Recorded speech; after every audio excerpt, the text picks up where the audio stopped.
योग नामक संदेश है वो इस प्रकार से काम कर रहा है जिस प्रकार से आग के अंदर घी डाल दी जाती है और आग और भभक जाती है। तो उसी प्रकार से मतलब हमारा विरह है, और हमारा विरह अब और ही भी ज़्यादा बढ़ गया तुम्हारा ये योग नामक संदेश सुनकर। चाहती हुती गुहारे जितही ते उतते धार बही, सूरदास अब धीर धरही क्यों मर्यादा ना लही। सूरदास जी कहते हैं कि गोपिकाएं कह रही हैं अब धीरज धरने से क्या फ़ायदा है, अब धीरज धरने से क्या ही फ़ायदा है। जब हम इतने प्रेम की आस लगाकर बैठे थे, हम सोच रहे थे, हम टाइम देख रहे थे कि कब श्री कृष्ण आएंगे तो हमारा जो प्रेम है और भी ज़्यादा बढ़ जाएगा, लेकिन अब हम क्या करेंगी, अब हम मर्यादा को लांघ जाएंगी, मर्यादा का उल्लंघन करेंगी और तुम्हें वो सारी बातें बताएंगी जो हम श्री कृष्ण से करना चाहती थी।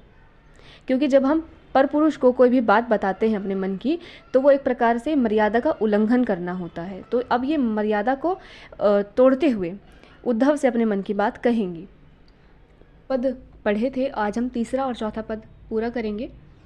तीसरा पद है हमारो हरि हारिल की लकड़ी, अर्थात श्री कृष्ण हमारे लिए उस लकड़ी के समान है जो हारिल का पक्षी, हारिल एक पक्षी होता है जो हमेशा अपने हृदय से लकड़ी को लगा कर रखता है, उसी प्रकार हम गोपिकाएं वो पक्षी हैं और श्री कृष्ण हमारे लिए उस लकड़ी की समान है जो सदैव हमसे लिपटे रहते हैं।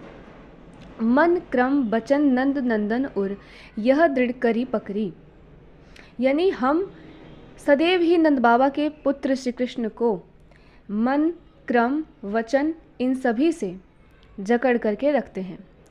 जागत सोवत स्वप्न दिवस निसी कान्हा कान्हा चक्री, जागते हुए सोते हुए सपने में दिन में रात में हम सदैव ही कान्हा कान्हा का जाप किया करते हैं।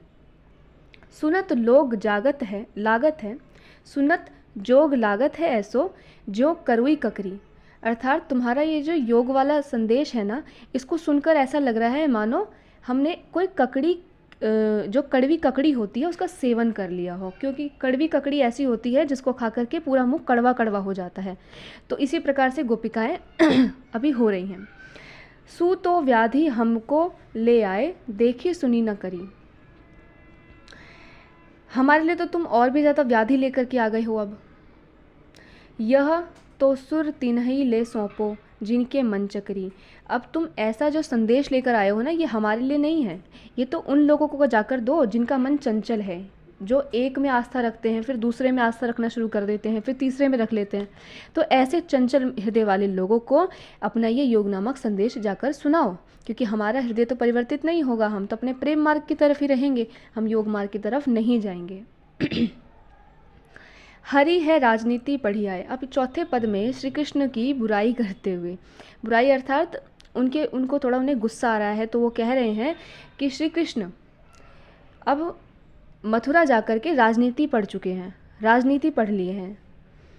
समुझी बात कहत मधुकर के समाचार सब पाए, मधुकर अर्थात भौरा, वही उनकी बात सुन रहा था एक भौरा, तो उसको बातें वो बता रही हैं, भौरे को एक तरीके से बता रही हैं, लेकिन इनडायरेक्टली वो उद्धव को ही ये बात बोल रही हैं, ठीक है ना। तो भौरे की सहायता से ही वो उद्धव को अपनी भावनाएं बता रही हैं। समुझी बात कहत मधुकर के समाचार सब पाए, एक अति चतुर हुते पहले ही अब गुरु ग्रंथ पढ़ाए, अर्थात एक तो श्री कृष्ण पहले ही बहुत ही चतुर हैं, अब वो गुरु और ग्रंथ मतलब अब वो गुरु से अपने ग्रंथ भी पढ़ लिए हैं, तो अब तो वो और भी ज़्यादा चतुर हो गए। बड़ी बुद्धि जानी जो उनकी जोग संदेश पठाए, जिस तरह से उनकी बुद्धि बढ़ गई ग्रंथ को पढ़ने से, उन्होंने हमें योग का संदेश भेज दिया। उधो भले लोग आगे के पर हित डोलत धाए,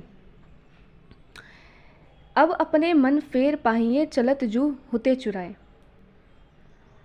ते क्यों अनीति करे आपुन जे और अनीति छुड़ाए, यानी वो अनीति क्यों कर रहे हैं हमारे साथ, वो तो एक राजा हैं और राजा का धर्म होता है कि वो अपनी प्रजा को देखे, उनका सुख जाने, उसको किस चीज़ में खुशी मिलती है वो जाने, लेकिन श्री कृष्ण तो राजा होकर अपनी प्रजा के साथ अनीति वाला कार्य कर रहे हैं। राजधर्म तो यह सुर जो प्रजा ना जा ही सताए, जो प्रजा को ना सताए वो राजा होता है, लेकिन श्री कृष्ण तो हमें सता रहे हैं।